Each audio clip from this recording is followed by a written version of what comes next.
하나님의 말씀은 예레미야 9장 10절에서 16절까지 말씀입니다. 예레미야 9장 10절에서 16절까지 말씀을 우리 함께 봉독했으면 좋겠습니다. 예레미야 9장 10절에서 16절. 나는 산들을 보고 울며 탄식합니다. 광야의 초원을 바라보고 슬픈 노래를 읊겠습니다. 그처럼 무성하던 곳들이 모두 황무지가 되었고 지나다니는 사람이 하나도 없습니다. 가축대의 울음소리도 들려오지 않습니다. 공중의 새에서부터 들의 짐승에 이르기까지 다 다른 곳으로 도망하여 사라졌습니다. 내가 예루살렘을 돌무더기로 만들어서 여우들이 우글거리는 소굴이 되게 하고 유다의 성읍들을 황무지로 바꾸어 놓아 아무도 살 수 없게 하겠다. 이 땅이 왜 망하였는지, 왜 사막처럼 황폐해졌는지, 왜 행인마저 끊어졌는지 이것을 알아낼 만큼 지혜 있는 사람이 누구인가? 이 까닭을 말할 수 있도록 주님의 입에서 직접 말씀을 받은 사람이 누구인가? 주님께서 대답하셨다. 나는 이 백성에게 나의 율법을 주면서 지키라고 하였다. 그러나 그들이 그것을 버리고 나의 말을 순종하지 않고 실천하지 않았다. 그들은 오히려 자기들의 고집대로 살고 조상이 섬기라고 가르쳐준 바알 신들을 따라다녔다. 그러므로 나 만군의 주 이스라엘의 하나님이 말한다. 내가 이 백성에게 쓴 쑥을 먹이며 독을 탄 물을 마시게 하겠다. 또 내가 그들도 모르고 그들의 조상도 알지 못하던 이방 민족 가운데 그들을 흩어놓고 내가 그들을 전멸시킬 때까지 칼이 그들을 뒤쫓게 하겠다. 아멘. 하나님은 오늘 우리에게 주시는 10절, 11절에서 심판으로 철저하게 황폐해져 버릴 유다의 모습을 보여주십니다. 그것은 동시에 사랑하는 자식인 그 유다가 받을 그 징벌로 인한 처참한 상황을 지켜보시는 하나님의 심정을 나타내십니다. 7절부터 말씀하시는 이 화자, 말하는 이는 도대체 누구인가? 7절부터 보면 그건 분명히 하나님이십니다. 예레미야 선지자처럼 보이기도 하지만 7절부터 화자인 그 나의 주어는 눈물을 흘리시는 하나님 자신이기도 합니다. 그처럼 무성하던 곳들이 모두 황무지가 되었다고 말씀하십니다. 더 이상 사람이 거주할 수 없는 땅, 아니 극한의 환경에서도 끝까지 살아남을 수 있는 이 공중의 새로부터 들짐승에 이르기까지 모든 생명체가 등지고 떠나버린 땅, 한마디로 젖과 꿀이 흐르는 땅에서 저주받은 땅으로 황폐해질 것을 선언하십니다.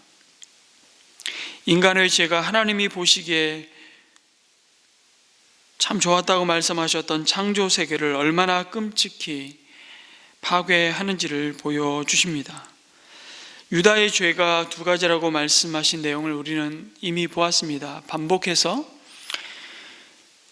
생명의 근원 대신 하나님을 떠난 것이고, 또 하나는 가두어 담을 수 없는 웅덩이를 자기의 샘 삼고 하나님을 떠난 것이죠. 우상을 섬긴 것입니다. 그 내용을 지금 반복하고 있는 것입니다. 오늘 말씀에서도 바로 13절과 14절에 하나는 배교이고 다른 하나는 우상 숭배였다고 말씀합니다. 그들은 오히려 자기들의 고집대로 살았다고, 그리고 조상이 섬기라고 가르쳐준 바알 신들을 따라다녔다고 말씀합니다. 그 죄악이 불러온 결과는 하나님의 심판이었고, 그것은 또 두 가지로 선포되고 있습니다. 그들을 유배지로 보내는 것이죠. 자기들도 몰랐고 조상들도 몰랐던 그 민족에게로 흩어버리는 것입니다. 또한 죽음으로 징계하신 것이었습니다. 13절, 14절은 왜 그 땅이 황폐하게 되었는지를 분명히 밝혀주고 있습니다. 이 사건은 결코 우연히 일어난 게 아니라는 것을 분명히 말씀하십니다. 또한 하나님께서 참 무기력하셔서 그 환난으로부터 대처할 수 없었던 것도 아니라는 것을 분명히 하십니다. 이 재앙은 하나님의 백성이 하나님의 법을 지키지 않고 하나님께 순종하기를 원치 않은 결과라고 말씀하십니다. 그것 대신에 조상이 섬기라고 가르쳐준 바알을 따랐다고, 이 바알을 수식하는 말이 참 재밌습니다. 조상이 섬기라고 가르쳐준 바알이라고. 그 바알을 따른 그들에게 의도적으로 내려진 언약적, 어떻게 보면 심판이라는 점을 분명히 가르쳐 주는 것입니다. 사실 여러분, 인류의 역사는 타락한 아담 이후에 하나님께서 우리에게 주신 참 모습을 상실해 버렸던 그 역사의 반복이라고 할 수 있습니다. 창세기 4장에 보면 이미 가인이 아벨을 죽인 뒤에 하나님의 면전에서 쫓겨났습니다. 그리고 그 자신조차 죽임을 당할까 봐 공포에 사로잡히죠. 그러나 하나님이 가인에게 하나의 보장을 해 주십니다. 너 가인을 죽인 자는 내가 벌을 7배나 받게 하겠다고 하십니다. 그것은 하나님께서 특별히 보호해 주시겠다는 뜻인데요, 가인은 그 말을 믿지 않습니다. 못 믿는 것이죠. 그래서 스스로의 힘으로 안전을 보장하기 시작하는 것입니다. 창세기 4장을 보면 인간의 자기 안전 보장의 시도들이 계속해서 이루어집니다. 우선 적이 쳐들어올 때 나라를 보호하기 위해서 성을 쌓습니다. 드디어 도시 문화가 만들어지기 시작하고 먹고 살아야 하기에 농사를 짓습니다. 가축을 기릅니다.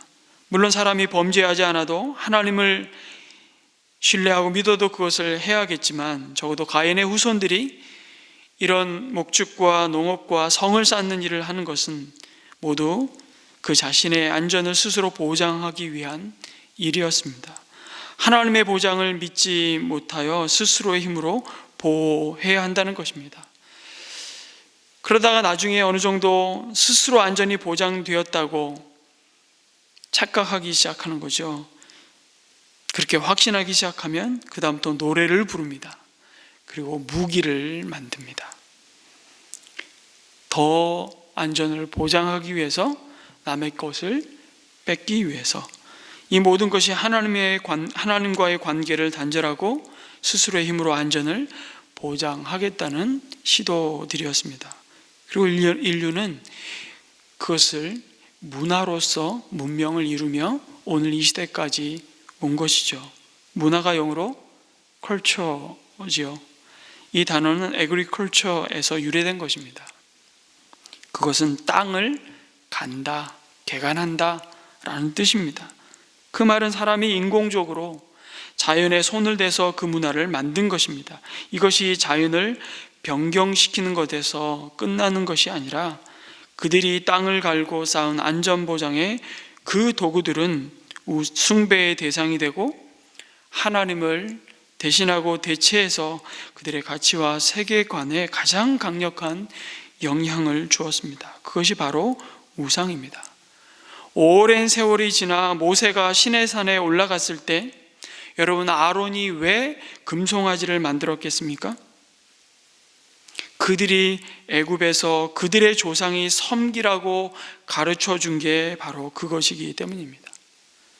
400년의 세월을 자그만치 보고 배운 것이 그것이기 때문이죠.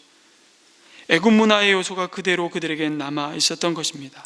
하나님이 사라져버린 그 땅을 갈고 이룬 문명의 힘이 그들을 그 광야에서도 지킬 것이라고 믿었던 것입니다.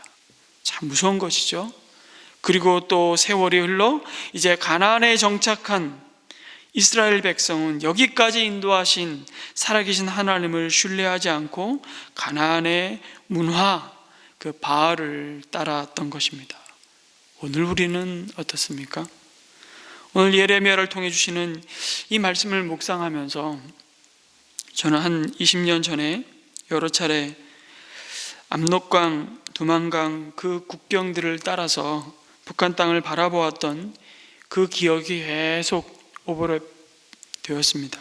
거의 모든 산 꼭대기까지 벌고숭이 산으로 황무지와 다름없이 폐허가 되어 있는 그 모습이 강 이쪽 편에서 바라본 중국의 산림과 너무나도 대조적인 풍경이었습니다. 그때 북한 들녘의 황량하기 그지없는 땅을 바라보면서 마음속으로 되뇌이었던 생각이 바로 오늘 12절에서 선지자가 던진 질문이었습니다. 왜 이 땅이 망하였는지, 왜 사막처럼 황폐해졌는지 묻지 않을 수 없었던 기억이 자꾸 생각이 났습니다. 그러면서 한 가문이 믿음의 유산을 이어주고 이어가는 것이 얼마나 중요한지를 다시 떠올리게 되었습니다. 자주 말씀드리지만 바로 강도눅이라는 사람으로부터 시작된 이 역사는 모든 그리스도인의 반면 교사일 수밖에 없다는 생각을 해보게 됩니다. 강도눅, 이분은 장로였습니다. 그리고 강도눅 장로에게는 아주 신실한 믿음을 가진 강반석이라는 딸이 있었죠. 그리고 강반석은 믿음 좋은 청년 김영직과 결혼을 합니다. 거기까지는 믿음의 유산이 이어졌습니다. 그리고 이 부부 사이에 낳은 아들이 바로 김일성입니다. 이 이후의 세대는 말씀드리지 않아도 너무나 잘 아실 겁니다. 안타깝게도 김영직과 강반석은 그들이 아버지로부터 물려받은 믿음을 아들 김일성에게는 물려주지 못했습니다. 물론 당연히 김일성은 그 아들 김정일에게 물려줄 것이라고는 하나님을 거부하고 무시하고 하나님 없는 공산주의 이데올로기 그 우상이었죠. 그 결과로 두 동강남 국토와 고난의 행군이라고 말하는 94년부터 시작된 2000년 초반까지 계속 이어진 수백만의 절대기아 상태에서 굶어 죽어가는 그 백성들을 보면서도 눈 하나 깜짝하지 않는 1인 독재 정권밖에 없었습니다. 여호와께서 세우지 아니한 가정에서 나온 그 열매가 한 개인의 문제, 한 가정의 문제로 끝나는 것이 아니라 한 민족 전체를 얼마나 오랜 세월 고통의 수렁에서 헤어나오지 못하게 만들고 있는지를 우리는 똑똑히 보고 있습니다. 북한 땅의 동족들을 영육간에 허기진 삶을 살게 만들고 말았죠. 하나님의 손수 설계하시고 지으신 이 가정이 믿음의 유산을 물려주지 못하고 하나님의 계획대로 세우지 못함으로 망가진 그 가정의 역사는 한 가정의 문제로 끝나지 않는다는 것이 이 역사, 우리나라 역사가 주는 참 뼈아픈 교훈입니다. 동양의 예루살렘이라고 불렸던 평양, 이제 우리는 그 평양 속에 높이 솟은 김일성, 김정일의 동상을 바라보면서 여러분 동상이 그 있던 자리가 어떤 자리인지 한번 잘 생각해 보십시오. 일제 강점기 신사참배를 거부하고 모진 고문 속에 순교의 피가 뿌려졌던 땅이었습니다. 하나님 한 분 외에는 예배할 대상이 있을 수 없음을 마지막 자신의 목숨으로 증거했던 평양 산정형 교회, 그 교회를 담임 목사로 섬겼던 주기철 목사님의 피가 뿌려졌던 땅이 이제는 공산 이데올로기 우상 앞에 신음하고 있음을 봅니다. 주기철 목사님 일대기를 다시 한번 쭉 한번 살펴보게 되었습니다. 그 개인은 다른 것이 아니라 최근에 한 기사가 올라왔습니다. 주기철 목사님이 처음 다닌 교회는 진해 웅천교회입니다. 고향이 진해이시고 진해 웅천교회 1910년 12월 25일 성탄절에 형님의 권면으로 성탄절 행사를 즈음해서 교회를 처음 출석했는데요. 그때가 주기철 목사님 13살 보통학교 5학년 때의 일입니다. 그 웅천교회는 지금도 그 건물이 그대로 보존되어 있는데 제가 본 기사는 그 웅천교회가 최근에 술집으로 팔렸습니다. 그리고 지금은 술집이 운영되고 있습니다. 교회 건물 그대로 남아있는데 그 교회에서 술집과 상점이 지금 운영되고 있는, 그리고 그 웅천교회로부터 한 500m 떨어진 곳에 주기철 목사님 기념관이 있습니다. 통합 측이 운영을 하고 있는데, 그 웅천교회는 어떤 사연이 있는지는 모르겠지만 고신교회이고, 그 웅천교회는 읍으로 교회 건축을 하면서 그 웅천교회를 매각을 했는데, 참 안타까워요. 굉장히 역사적인 건물이기도 하고, 그걸 팔 때는 그게 술집이 되리라고 생각을 못했는지 어쨌든 최근 크리스찬 신문에 그것이 보도가 되면서 기사를 읽으면서 그런 생각을 많이 했습니다. 주기철 목사님 허다한 믿음의 증인들 증인석에 앉아서 응원하고 계실 텐데, 목사님이 1925년에 평양신학교를 오산학교 졸업하고 평양신학교 들어가서 19회 졸업을 하신 다음에 1926년에 부산에 내려가서 초량교회, 지금도 초량교회에 있습니다. 목사 안수를 받고 위임 목사가 되었습니다. 초량교회에 부임하시기 전에 그 첫 임지였는데 1925년 10월에 이미 서울에서는 조선신궁, 다시 말해 여러분 소위 일본 황실의 신을 모신 사당이 서울에 도착을 했고, 이때부터 일본인 경기도지사의 명령으로 서울 안에 있는 각급 학교의 학생들을 차례로 조선신궁에 가서 참배하라는 지시가 내려졌습니다. 이때부터 신사 참배가 시작되었고, 믿음의 사람들은 그것은 명백한 우상 숭배였기 때문에 거부할 수밖에 없었습니다. 주기철 목사님은 이러한 일이 전국적으로 확산될 것을 다 내다보시고 교회와 노회에서 이 일은 우리가 하나님 앞에 절대 하지 않아야 된다고 주장을 하며 신사참배 거부운동을 시작하셨던 것입니다. 그리고 문창교회에 그 다음 부임을 해서 마산 문창교회 사역을 하시고, 그 다음 조만식 선생님의 권유로 평양 산정교회에 부임을 하게 됩니다. 거기서 신사참배 거부운동을 하시다가 1944년 38년부터 옥고를 5번에 걸쳐서 치르고 44년이죠. 44년에 순교하셨습니다. 너무 모진 고문을 받으셨고, 근데 이를 쭉 다시 한번 주 목사님의 일대기를 읽다가 초량교회 사역 가운데 주 목사님이 굉장히 중요한 사역 하나를 시작하신 것을 저는 이번에 알았습니다. 초량교회 처음 부임해서 간 목양지에서 주기철 목사님 유치원을 개원을 하셨더라고요.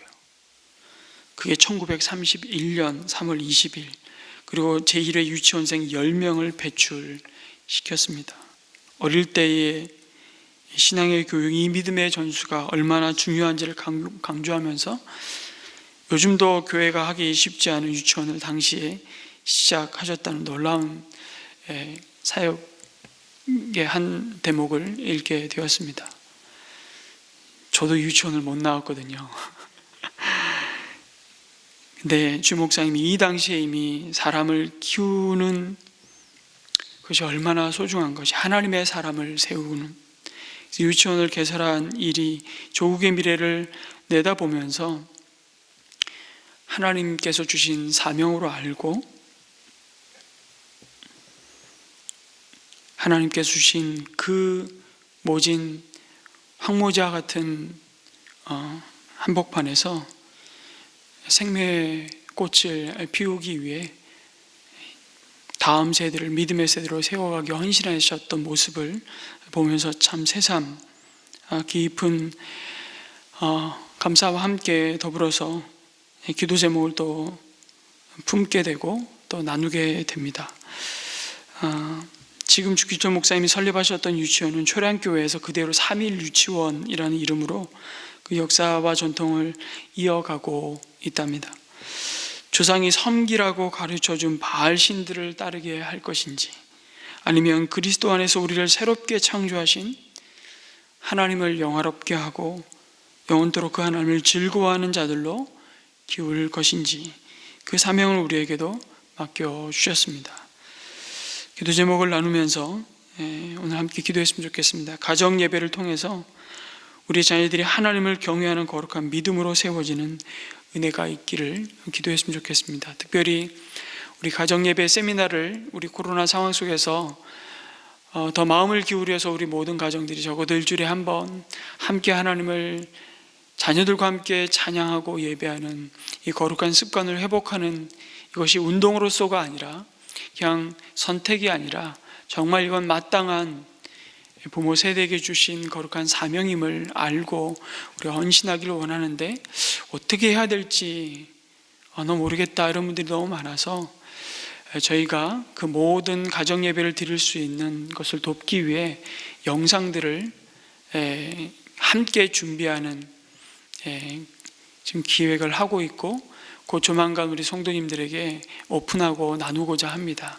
그래서 자녀의 연령에 따라서 그리고 시간도 5분부터 10분, 15분 어떤 형태가 될지는 모르겠지만 이번 주 중에 가정 예배를 함께 세워가기를 원하는 분들이 함께 모여서 성경을 자연스럽게 편하게 읽으면서 우리 부모님들이 그 영상을 통해서 같이 가정에서 우리 자녀들과 함께 예배드리는, 그래서 가정이 하나님이 기뻐하시는 흠도 티도 없는 영광스러운 교회로 세워져가는 이 일에 우리가 헌신하기를 또 한번 기도하면 좋겠습니다.